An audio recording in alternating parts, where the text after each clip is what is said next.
அமலாக்கத்துறை வழக்கில் கைது செய்யப்பட்ட ஜாபர் சாதிக் இன்னைக்கு ஜாமீனில் விடுவிக்கப்பட்டிருக்கிறார். மக்கள் ரத்தங்களை உறிஞ்சி சம்பாதிக்கிற ஒருத்தன் அவனெல்லாம் சௌகரியமாக வச்சுருந்தாங்க சிறைச்சாலையில். அமோகமான சந்தோஷம். இப்படியாப்பட்டவனுக்கு அவங்க என்ன சௌகரியம் தெரியுமா பண்ணி கொடுத்தாங்க ஜெயிலர். அவர் 10 லட்ச ரூபா பணம் வாங்குறார் அந்த ஜெயிலர். எதுக்கு தெரியுங்களா? ஜெயிலுக்குள்ளே நடந்த சம்பவங்க. 10 லட்ச ரூபா அவர் ஒரு மாதத்துக்கு சாப்பிட்றதுக்கு 10 லட்ச ரூபா. சார் வந்த உடனே இப்போ பணம் எடுக்க போகிறாங்க சார். இறைவன் மிகப்பெரியவன் பணம் எடுக்க போகிறாங்க அமீருடைய இதில். எந்த ஷா வந்தாலும் தமிழ்நாட்டை ஆள முடியாது என்கிறார் முதலமைச்சர் மு.க. ஸ்டாலின். திமுக கூட்டணி மிக ஸ்ட்ராங்காக இருக்கு. எந்த விதத்துலையும் அது வீக்கே கிடையாது. அண்ணன் நம்ம தோழர் திருமாவர்கள் மட்டும்தான் என்ன எடுக்க வர முடியும்னு தெரியும்.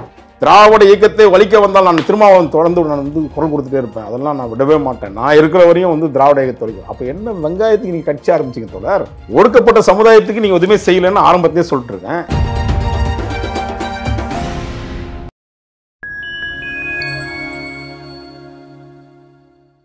ஃபைன் டைம் மீடியா நேயர்களுக்கு வணக்கம். நான் உங்கள் சங்கீத் குஹன். நம்ம சிறப்பு நிகழ்ச்சியில் நம்மோடு இணைந்திருக்கிறார் பத்திரிகையாளர் திரு வராகி அவர்கள். வணக்கம் சார்.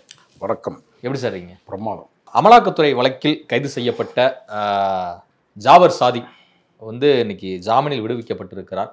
சென்னை உயர்நீதிமன்றம் இந்த ஜாமீன் உத்தரவை வழங்கியிருக்கு. முதல்ல இந்த தீர்ப்பை எப்படி பார்க்குறீங்க? இல்லை, எந்த ஒரு குற்றங்களாக இருந்தாலும் அந்த குற்றத்திற்கு சில நாள் பிணை கொடுப்பதற்கான எல்லா வழிமுறையும் சட்டத்தில் இருக்குது. அதனால் அவர் கடந்த ஆண்டு அவர் கைது செய்யப்பட்டிருந்தாலும் கூட, ஏன்னா பெரும்பாலும் இப்போல்லாம் நம்ம முதல்ல நீதிமன்றம் எல்லாத்தையும் கணிச்சது. ஏற்கனவே பல முறை அவர் பெயில் கேட்டு பிட்டிஷன் போட்டார்.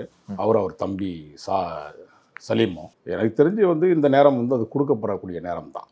ஏன்னா ஒரு காலம் கடந்த வரையும் நீங்கள் எல்லாத்தையும் கடத்திட்டு போக முடியாது. எல்லா விஷயத்துலையும் ஒரு வருஷம் ஆச்சு. இன்னும் சார்ஜ் ஷீட் போட்டாங்க, எல்லாம் முடிஞ்சிருச்சு. அடுத்த கட்டம் இன்னும் தனியான இன்வெஸ்டிகேஷன்ஸ் அதெல்லாம் நடக்க போகிறதா சொல்கிறாங்க. என்சிபி மட்டும் இல்லை, வேறு ஒரு ஏஜென்சியும் இது உள்ளுக்குள்ளே இனிமேல். ஏன்னா இதில் மறைக்கப்பட்ட சில நபர்கள் இருக்காங்கல்ல. இப்போ 12 பேர் தான் எஃப்ஐஆர். நம்ம ஜாஃபர் சாதிக்கு தம்பியும் அவர் தம்பி சலீம் 12வது அக்யூஸ்ட் ஒருத்தருக்கார்ல, உத்தம புத்திரன், இயக்குனர்கள் இமயம், பல விஷயங்களில் டைலாக் வச்சுருப்பார்ல அமீர்னு ஒருத்தர். இன்றைக்கு வரையும் அமீர் ஆரம்பத்தில் நம்ம குற்றச்சாட்டுகள் சொல்லும் போது, நான் யோகியமானவன், என்கிட்ட எந்த விஷயமும் கிடையாது, நீங்களாம் யூடியூபரா அவரா இவரா அவனை எப்படின்னு கண்ணாமனான்னு பேசினார்ல. அது யோகி சிகாமணியே இப்போ என்னன்னு சொல்லு, நீ தான் 12வது அக்யூஸ்ட்னு சார்ஜ் ஷீட்டில் சொல்லிட்டானே. அமீர் இதுக்கு மட்டும் இல்லை, இன்னும் பல விஷயங்களும் உள்ளே வர போகிறாரு. அதுக்கான கால கடந்து பேசும்போது நம்ம சொல்லுவோம். இல்லை, அவரு தான் ஒரு டைம் சொல்லியிருக்காருல, இது மாதிரி நடந்த சம்பவங்களுக்கும் எனக்கும் எந்த தொடர்புமே கிடையாது. அவங்க ஒரு படம் ப்ரொடியூஸ் பண்ணணும்னு கேட்டாங்க, அதன் பிறகு தான் எனக்கு அறிமுகம், மற்றபடி எந்த ஒரு லிங்க்குமே எனக்கு கிடையாது. இப்போ சார்ஜ் ஷீட்டில் இவர் தான் அக்யூஸ்டுன்னு க்ளீனாக சொல்லிட்டாங்க. இவரும் சேர்ந்து தான் பண்ணியிருக்காரு, இவரும் தொழில் கூட்டாளிகள் இவங்கெல்லாம் அப்படின்னு சொல்லிட்டாங்க. இப்போது ஜாஃபர் சாதிக்கு இப்போ வெளியில் வந்துட்டார். தம்பி சலீமும் வெளியே வந்துட்டாப்புல. இப்போ அவனுக்கு சில இன்றைக்கி வராங்க, ஓகேங்களா. அடுத்தடுத்துக்கான வேலைகள் இருக்குல்ல. இப்படியும் விட்டது எல்லாத்தையும் எப்படி பிடிக்கிறதுன்னு ஒரு விஷயம் இருக்குல்ல. ஏங்க ஒரு வருஷமாக பல கோடிகள் நஷ்டம் இல்லை உங்களுக்கு. ஏன்னா இவங்க நெத்தி வேர்வை நிலத்தில் சிந்தி சம்பாரித்த காசு இல்லை, அடுத்த ரத்தத்தை உறிஞ்சி சம்பாரிச்ச பணங்க.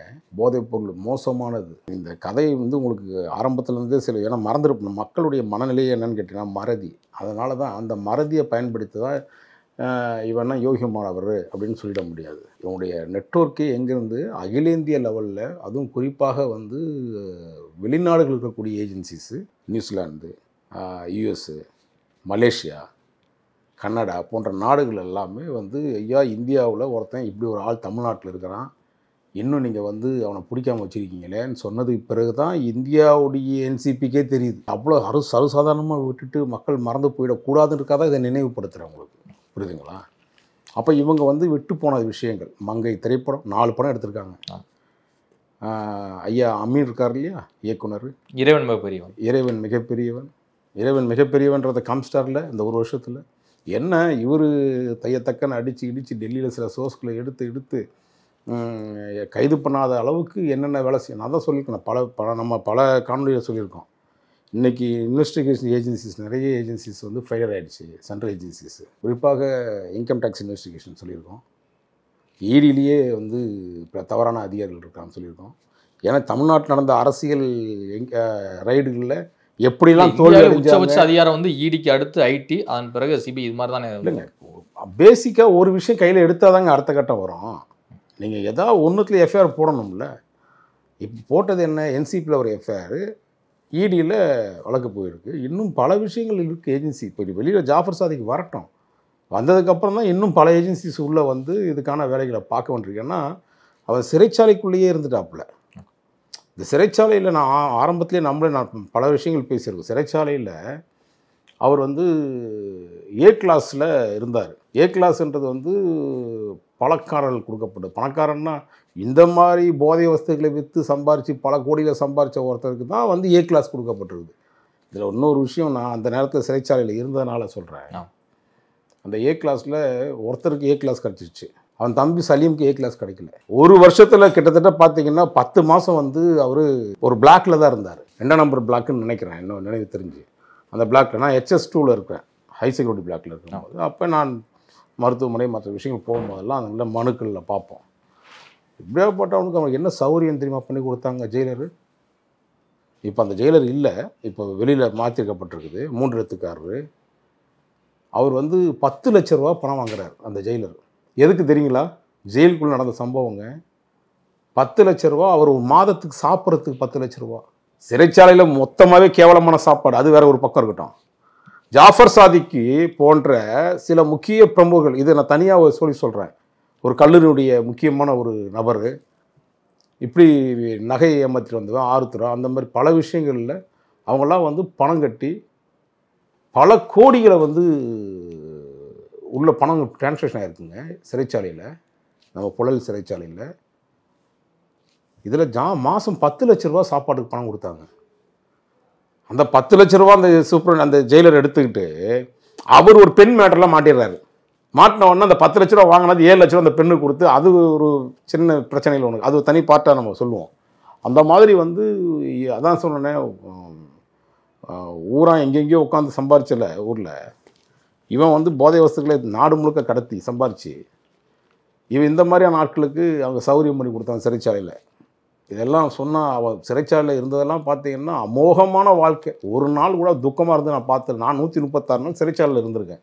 இந்த பொய் வழக்கு சென்னை மாநகரத்தில் எனக்கு ஆணையருக்கும் போட்ட பிரச்சனை இல்லை.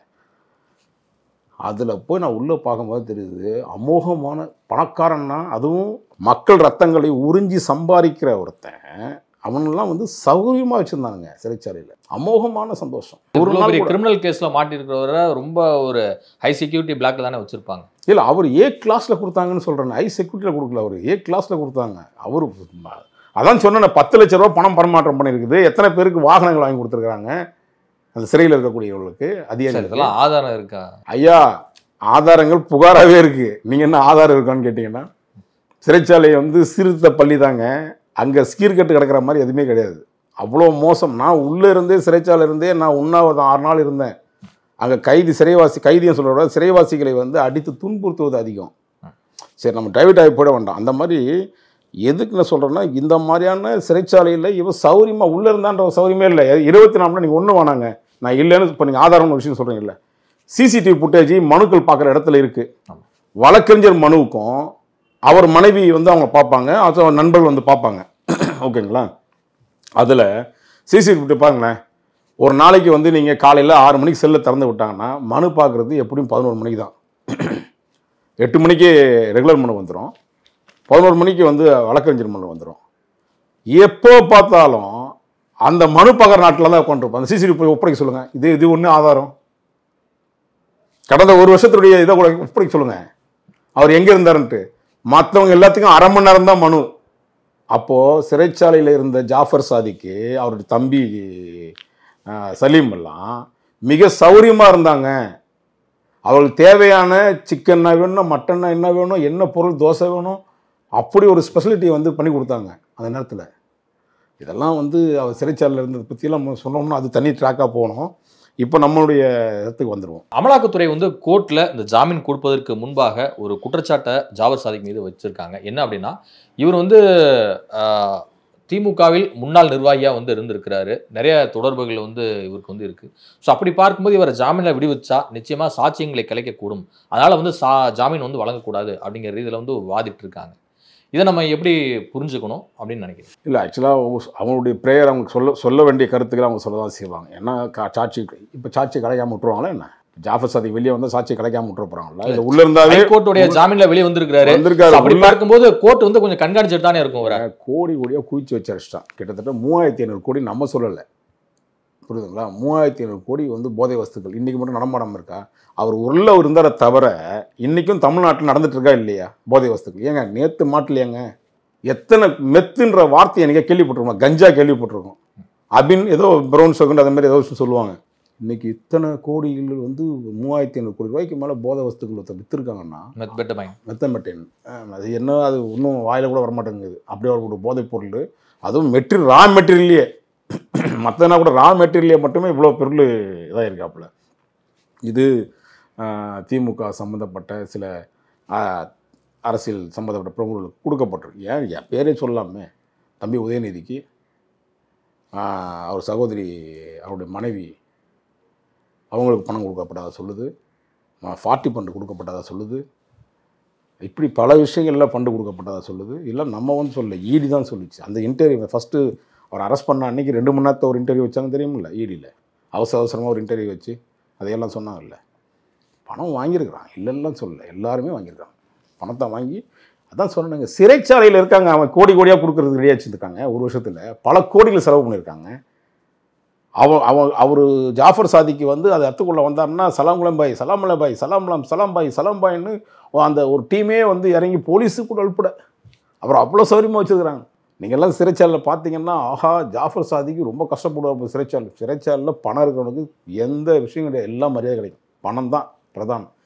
சில அதிகாரிகள்லாம் உள்ளே இருந்தாங்க, அந்த அதிகாரிகள்லாம் பார்த்து ஏன்னா என்சிபி இருக்கக்கூடிய சில 3 பேர் முக்கிய காவல்துறை அதிகாரிகள் வரலையா என்சிபியில்? போதைப் பொருள் இங்கே வாங்கி அங்கே விற்று அதில் சில அதிகாரி மாட்ட வேண்டி இருந்துச்சு தெரியுமா உங்களுக்கு? நம்ம என்னமோ என்சிபின்னா உடனே அப்படியே நேர்மையானவர்கள் அப்படின்லாம் நினச்சிடாதீங்க. அங்கேயும் அயோக்கியத்தனமான அதிகாரிகள் இருக்க தான் செய்கிறான். பார்த்துருக்கீங்கல்ல, 3 பேர் பிடிக்கிறதுக்குன்னு பிரத்யேகமாக உருவாக்கப்பட்ட துறை தானே என்சிபி. அதுலேயே எவ்வளோ முறைகேடுகள் நடந்துச்சு, எவ்வளோ வந்து லஞ்சம் வாங்கினானுங்க அப்படின்னு நம்ம பார்த்தோம்ல. நான் சிறைச்சாலையில் அவங்களையும் பார்த்தேன். இந்த நைஜீரியன்ஸ் எல்லாம் வந்து அந்த சில அதிகாரிகளை அடிக்கவே போயிட்டாங்க. ஏன்னா பொய் வழக்கு நிறைய போட்டிருக்கான் சில விஷயங்களில் அப்படின்னு. அவனுக்கு ஒரு பொய் வழக்கில் எடுத்துகிட்டு வந்து தான் போட்டிருப்பான், எடுத்தாமல் கொஞ்சம் கூடமாக ஏதாவது விஷயங்கள் இல்லாமல் இருக்கும். அதனால் ஏதோ அதாவது காசை இங்கே வந்து பேரம் பேசப்பட்டு தான் அங்கே நடந்திருக்குது. அதனால் நீங்கள் சிறைச்சாலையில் இருக்கக்கூடிய விஷயங்களை சொன்னோம்னா தனி ட்ராக்கில் போவோம். இவரை பொறுத்தவரையும் நீங்கள் திமுகவுக்கு மட்டுமல்ல, திமுக நிர்வாகிகளுக்கு மட்டுமல்ல, அரசில் காவல்துறை அதிகாரிலேருந்து ஆரம்பித்து பல பேருக்கு அவர் வந்து செலவு பண்ணியிருக்காரு. ஏன் குறிப்பாக சினிமாக்காரனுக்கு ஆனால் அமீரை விட்டுருங்க. அமீர் வந்து கோடிக்கணக்கான சொந்த வீடு கட்டியிருக்காரு, பிள்ளைங்களுக்கு கல்யாணம் பண்ணி கொடுத்துருக்காரு. அப்படியே யோகி மகான்மான் அப்படியே பொடி வரைச்சிட்டு வந்து நிற்பார்ல.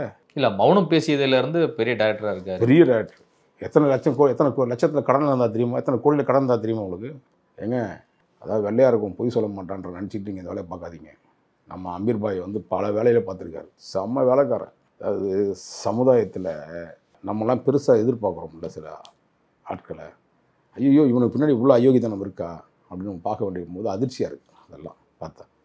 ஆனால் ஜாஃபர் சாதிக்குடைய மேட்டில் இன்னும் இதோடு முடிஞ்சு போயிடாது. அடுத்த கட்டான வேலைகளை திரும்ப இறங்கி சினிமா வட்டாரங்களில் சில அதிகாரிகள் வரையும் இதை டச் பண்ணணுன்றது நான் சொல்கிறேன். அப்போ ஜாமீனில் ஜாஃபர் சாதிக் விடுவிக்கப்பட்டிருந்தாலும் கூட அவர் மீதான அந்த குற்றச்சாட்டுகள் விசாரணை வந்து மேலும் தீவிரப்படுத்த வாய்ப்பு நிச்சயமாக தீவிரப்படுத்தும். ஆனால் அதெல்லாம் பொருட்படுத்தவே மாட்டாப்புல ஜாஃபர் சாதிக். சார் வந்த உடனே இப்போ பணம் எடுக்க போகிறாங்க சார், இறைவன் மிகப்பெரியவன் பணம் எடுக்க போகிறாங்க அமீருடைய இதில். அடுத்தது வந்து மங்கையுடைய எல்லாம் முடிஞ்சு போச்சு. அது தப்பான தொழிலில் வந்த காசு அப்படின்னா நான் விலை கொள்கிறேன் அப்படின்லாம் கூட ஸ்டேட்மெண்ட். அதெல்லாம் ஒரு வெங்காயம் வாங்க மாட்டார், ஏன்னா அதளவுக்கு செட்டில் ஆகிட்டார். அதுக்கப்புறம் விலகனா என்ன படத்தை வச்சு தான் முடிச்சாகணும். இது நடத்த போகிறோம். இப்போ நீங்கள் கடையை ஓப்பன் பண்ண போகிறாரு இல்லையா பாருங்க அமீர், மறுபடியும் மிகப்பெரியவன் மீண்டும் வரும், நிச்சயம் வரும். அதில் வந்து மாற்று கருத்து கிடையாது. இறைவன் மிகப்பெரியவன் வரும். அப்புறம் வந்து இந்திரன் படம், மாயவலையன் ஒரு படம், மாயவலையன் ஒரு படம், மங்கைன்னு ஒரு படம், அப்புறம் ஆர்யா வச்சு ஒரு படம் பண்ணி பாதிலே நிற்கிது அந்த படம். இப்படி அமீருக்கு வந்து பல கோடி ரூபா டிரான்சாக்ஷன் ஆனது எல்லாத்தையும் எடுத்து வச்சுக்கிறாங்க. ஏதோ பாய் கொஞ்சம் சில வேலைகளை பார்த்துட்டாரு, அதனால் வந்து நம்ம அண்ணன் தானேன்னு விட்டு வச்சுருக்காங்க கொஞ்சம். அதெல்லாம் அர்த்த விங்கி உள்ள பிடிப்பாங்க திருப்பி வந்து அமீரை. நிச்சயமாக நடக்க போது பாருங்கள். நம்ம ஆரம்பத்திலே சொல்கிறோம், பாய் வந்து சாதாரண விஷயம் இல்லைங்க. இப்போ இடி வலயத்தில் அமீரும் வாட்ச் பண்ணிப்பட்டுக்கிட்டே இருக்கிறார். முழுக்க முழுக்க அது பாருங்கள், நல்ல திரைப்பட இயக்குனர், அதில் எந்த மாற்று கிடையாது, நல்ல சிந்தனை இல்லை மனிதர். ஆனால் செய்கிற தொழில் தப்பான தொழில், தப்பானோட சாவகாசம். அதை உப்பு தின்னவன் தண்ணி குடிச்சு தான் ஆகணும். நிச்சயமாக அமீர் வந்து இன்னொரு வேறு விங்கிலையும் மற்ற ஆட்களும் சிக்கிறதுக்கான வாய்ப்புகள் இருக்குது. எந்த ஷா வந்தாலும் தமிழ்நாட்டை ஆள முடியாது என்கிறார் முதலமைச்சர் மு க ஸ்டாலின். இன்னொரு பக்கம் வந்து அமித்ஷா வந்தாலே மாற்றம் தான், நிச்சயமாக அது ஆட்சி மாற்றம் தான் அப்படிங்கிறாரு. இன்னொரு பக்கம் தமிழ்நாடு பாஜக மாநில தலைவர் நயினார் நாகேந்திரன் அவர்கள். யார் சொல்வது பலிக்கும்னு நினைக்கிறீங்க? 2 பேருமே வந்து ஒரு ரொம்ப தெளிவானவர்கள். அது யாருன்றது சொல்லிடுறோம். 2026 இன்னும் 10 மாதம் தேர்தலுக்கு இருக்குது. இப்போவே உடனே வந்து நாளை காலையிலே ஆட்சியை பிடிச்சிருவாங்க பிஜேபின்றது கனவு பண்ணுற மாதிரி தான்.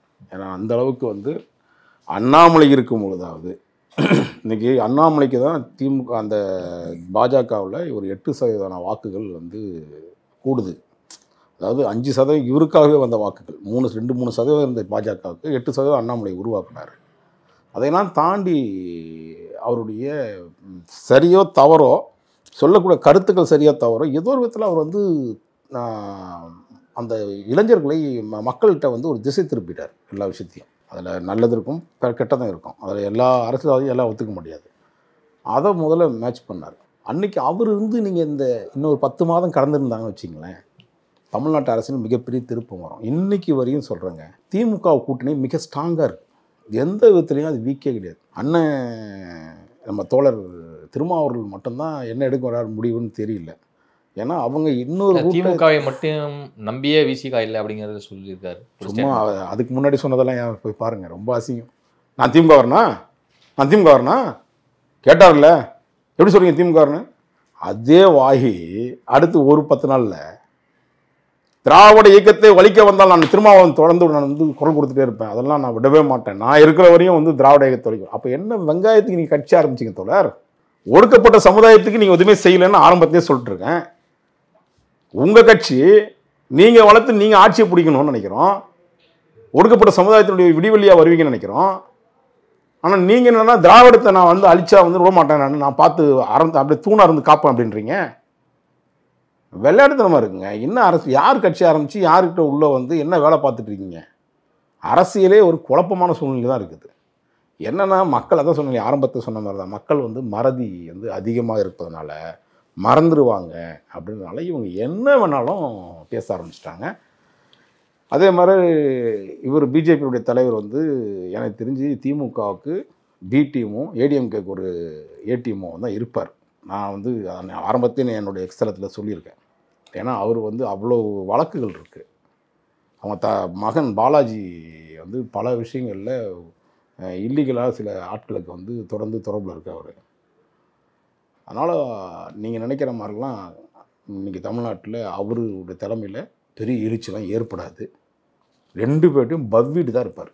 திமுக இருந்தாலும் அண்ணா திமுக இருந்தாலும் 2 தரப்புலையும் பவ்வீடு தான் இருப்பாருக்கு.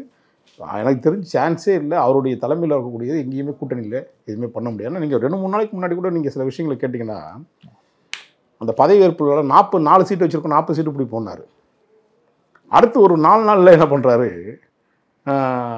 இன்னும் ஒரு 80 சீட்டாக நீங்கள் உயர்த்திக்கன்றாரு. அதுக்கப்புறம் வந்து அப்படியே வார்த்தைகள் மாறிட்டே இருக்குது. நீங்கள் அந்த ஒரு காணொலியெலாம் பார்த்தீங்கன்னா தெரியும் உங்களுக்கு. ஸோ அவர் வந்து தடுமாற்றத்தில் இருக்கார். அவருக்கு வந்து 100 கோடி ரூபா சொத்துக்கள் உங்களுக்கு ஏற்கனவே நான் எக்ஸ்தலத்தில் போட்டிருக்கேன்.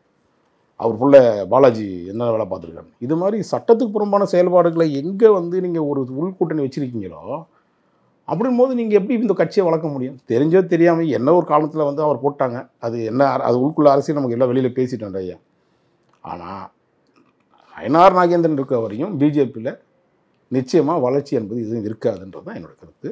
அதனால் இவர் கனவு காணுவதெல்லாம் எப்பவுமே வந்து மெய்ப்படாது. இடி ரெய்டு விவகாரத்தில் வந்து டாஸ்மாக் மற்றும் தமிழ்நாடு அரசு தொடர்ந்த வழக்கில் வந்து இது வந்து சட்டவிரோதமாக டாஸ்மாக் தலைமை அலுவலகத்தில் நுழைந்து இடி வந்து ரெய்டு பண்ணியிருக்காங்க அப்படிங்கிறதுல தமிழ்நாடு அரசு தரப்பிலும் சொல்லப்பட்டிருக்கு, டாஸ்மாக் நிறுவனம் தரப்பிலும் வந்து சொல்லப்பட்டிருக்கு. இது குறித்த அந்த தீர்ப்பு வந்து ஏப்ரல் 23ஆம் தேதி வந்து வர இருக்கு. சென்னை ஹைகோர்ட் வந்து அது மாதிரி சொல்லியிருக்காங்க. 2 நீதிபதிகள் கொண்ட அமர்வு வந்து தெரிவிச்சிருக்காங்க. இந்த விவகாரத்தில் என்ன மாதிரியான தீர்ப்பு வெளியே வர வாய்ப்பு இருக்கு? எனக்கு தெரிஞ்சு இப்போது இவங்க சொல்கிறது எல்லாமே நம்ம லோக்கல் போலீஸ் மாதிரி கிடையாதுங்க. இப்போ சென்னை மாநகரத்தில் எத்தனை பேருடைய சோஷியல் மீடியாவில் நம்ம வந்து யாராவது விமர்சனம் செஞ்சோம்னா அவன் வீட்டில் போயிட்டு இருக்கிற அவனை கைது பண்ணுறது மட்டும் இல்லாமல் அவன் வீட்டில் இருக்கிற எல்லா பொருளையும் திருட்டு வர போவாங்க. பார்த்துருக்கீங்களா? மென்டலி ஹராஸ்மெண்ட் கொடுப்பாங்க. ஸோ அவன் சுற்றி இருக்கிற இடத்துல எல்லாருக்கும். குறிப்பாக சென்னை மாநகர காவல் ஆணையர் வந்ததுக்கப்புறம் நானே பல குற்றச்சாட்டுகள் சொல்லியிருக்கேன். புரியுதுங்களா? அந்த மாதிரி சென்ட்ரல் ஏஜென்சி அந்த வேலையை பண்ணாது. சீரியஸாக இல்லை, சந்தேகத்தின் அடிப்படையில் தானே என்கொயரி அப்படிங்கிற ரீதியில் வீட்டுக்கு வந்து போகிறாங்க. அதுதாங்க அவங்க அந்த அளவுக்கு வந்து, ஏன்னா உங்களுக்கு எல்லாமே சிசிடிவி ஃபுட்டேஜ் இருக்குது. இவங்க இப்போ சென்னை போலீஸ் மாதிரி வந்துட்டு சிசிடிவி அந்த டிவிஆர் திருட்டு போகிறது கிடையாது. எடுத்தோடனே டிவிஆர் முதல்ல எடுத்துடுறது. என் வீடு மட்டும் இல்லைங்க, 100 பேர் வீடு அந்த புய் வழக்கு சவுக்கு சங்கர் மட்டும் இல்லை, எத்தனை பேர் நம்ம ஃபெலிக்ஸ் ஜெரால்டு எல்லார் வீட்லையும் சிசிடிவி ஃபுட்டேஜ் பிடிங்கி தானே முதல்ல அடுத்த வேலையை பார்ப்பீங்க. அவங்க அந்த மாதிரி நாசுக்காக அந்த வேலையெல்லாம் செய்யறதில்லை. ரொம்ப நாகரிகமாக அந்த ஏஜென்சி அந்த வேலையை பார்த்துருக்குது. அதனால் உங்களை டீசெண்டாக தான் அவங்க நடத்துனாங்க. அதெல்லாம் வந்து நீங்கள் சும்மா அப்படி எதாவது இருந்துச்சுன்னா உங்கள்கிட்ட தானே ஃபுட்டேஜ் இருக்குது, போட வேண்டியது தானே. நீங்கள் அந்த பெண்கள் வந்தது போகிறது எல்லாத்துக்கான விஷயங்களும் இருக்குது அவங்களுக்கு. அது முதல்ல அந்த மாதிரி ஏஜென்சியை தப்பு பண்ண மாட்டாங்க. ஏதோ 1-2 சில சென்னையில் இருக்கிற சில காவல் அதிகாரிகள் பண்ணுறாங்க, இல்லை காவல்துறையில் சில பேர் பண்ணுறாங்கிறத வச்சுட்டு அதை வச்சு நீங்கள் முடிவு பண்ணுற முடியாது. அதனால் ஏஜென்சிலாம் ரொம்ப தவறாகும். அதெல்லாம் வந்து நீதிமன்றம் மிக தெளிவாக ஏஜென்சியுடைய வெர்ஷனில் தான் எனக்கு தீர்ப்பு வரத்துக்கான வாய்ப்புகள் இருக்கும். எனது துறைக்கு குறைவான நிதி மட்டுமே வந்து ஒதுக்கீடு செய்யப்படுது அப்படிங்கிற ரீதியில் ஒரு விமர்சனத்தை முன் வச்சிருக்கிறாரு சட்டசபையிலேயே தகவல் தொழில்நுட்பத்துறை அமைச்சர் பிடிஆர் பழனிவேல் தியாகராஜன் அவர்கள். உங்களுடைய கருத்து என்ன? ஒரு நல்ல மனிதர், முதல்ல அரசியலுக்கு தகுதி இல்லாத மனிதர் அப்படின்னு.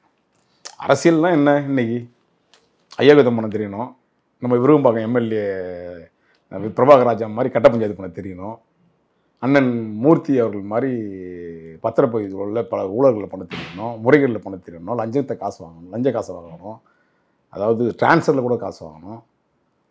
அண்ணன் சுப்பிரமணியம் ஹெல்த் மினிஸ்டர், அவர் துறையில் வந்து அவர் வராருன்னு சொன்னோடனே இருக்கிற பணியாளர் மருத்துவ பணியாளர் எல்லாத்தையும் வசூல் பண்ணி 1000 வசூல் பண்ணி கொடுக்கணும். அந்த தகுதியெல்லாம் தானே ஒரு முக்கியமான விஷயம். இன்னும் சொல்லப்போனால் ஜாஃபர் சாதிக் போன்ற ஆட்களுக்கு பின்னாடி பின்புலமாக நிற்கணும். நம்முடைய சென்னை யூனிவர்சிட்டியில் இருக்கக்கூடிய காமுகர் ஒருத்தன் மாட்டினானே அந்த பெண் ஞானசேகரன், அவனை மாதிரி ஆட்களுக்கு வந்து அரசியல் பின்புலமாக நின்று காவல்துறைக்கு ஃபோன் அடித்து சொல்லணும். பிரியாணி, ஓசி பிரியாணிக்கெலாம் இப்படி பல தகுதியில் வந்து இருக்க வேண்டிய ஒரு நபருக்கு ரொம்ப படித்தவர், அவருடைய அப்பா காலத்திலேருந்து அந்த அரசியல் அந்த பண்பாடை வந்து வகுத்துட்டு வந்தவர். அவர் உண்மையாக தான் சொல்லியிருக்காரு. 30,000 கோடி அடித்தது அவர் தான் ஃபஸ்ட்டு சொன்னார். அதனுடைய பலன் தான் அவருக்கு கொடுக்கப்பட்ட பனிஷ்மெண்ட்டு தான் இப்போ வந்து தகவல் தொழில்நுட்பத்தில். அந்த தகவல் தொழில்நுட்பத்தில் கூட என்ன சொல்கிறார், என்கிட்ட ஒரே ஒரு இடம் தான் இருக்குது, பணம் கூட கிடையாதுங்க என்கிட்ட. மனசு ரொம்ப வலிக்குதுங்க. ஒரு நேர்மையானவன் இருந்தால் அவரை பார்த்து ஒரு நேர்மையாக ஒருத்தன் வரணும்னு நினைக்கிறவங்க. மூர்த்தி மாதிரி பத்திரப்பதிவுத்துறையும் அந்த இதெல்லாம் இருக்குது பாருங்கள், கனிம வளங்கள் கொள்ளையும் அடிக்கலையே. அவருடைய இருக்கக்கூடிய பணத்தை வச்சுக்கிட்டு நேர்மையாக நடத்தி நேர்மையான விஷயத்த சொல்லி அவரை வந்து ஒரு பதவியில் டம்மி பதவி கொடுத்துட்டு அதை வந்து ஒரு பிரயோஜனமும் இல்லாமல் சும்மா சவப்பிள்ளைட்டு ஒரு மந்திரின்னு ஒரு வீடை மட்டும் ஒதுக்கி கொடுத்துட்டா மட்டும் போதுமாங்க. ஒரு துறைக்குன்னா அந்த மந்திரி துறைக்கு இத்தனை ஒன்றுமே இல்லைங்க.